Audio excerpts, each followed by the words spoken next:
आर्यावर्धन अचानक ऑफिस से गायब हो जाता है। तैयार हो जाइए, क्योंकि सीरियल तुमसे तुम तक अब उस मुकाम पर पहुंच चुका है जहां हर सीन दिल को चीर देने वाला है और हर पल सस्पेंस से भरा हुआ है। आने वाला ट्रैक इतना ज़्यादा इमोशनल और धमाकेदार होने वाला है कि दर्शकों की आंखें स्क्रीन से हटेंगी ही नहीं। कहानी की शुरुआत होती है एक चौंकाने वाले कदम से। आर्यावर्धन अचानक ऑफिस से गायब हो जाता है। ना किसी को कुछ बताता है, ना कोई सुराग छोड़ता है। पूरा ऑफिस हैरान है, लेकिन असली सच्चाई तो ये है कि आर्यावर्धन ने अपने दिल की आवाज़ सुन ली है। वो जानता है कि आज अनु का रोका है और वो खुद को रोक नहीं पाता।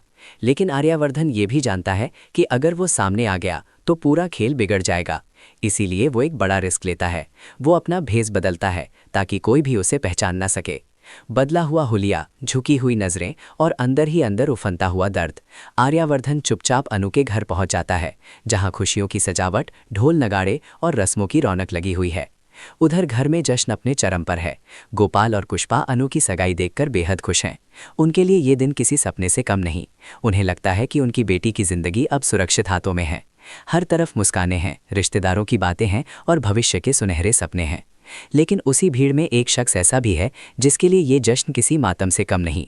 आर्यावर्धन, जो दूर खड़ा होकर सब कुछ देख रहा है। अनु को सजी धजी हालत में देखना, उसकी उंगली में अंगूठी पहनते देखना और उसके चेहरे पर वो मुस्कान देखना जो कभी सिर्फ उसके लिए हुआ करती थी, हर एक पल आर्या के दिल को छलने कर रहा है।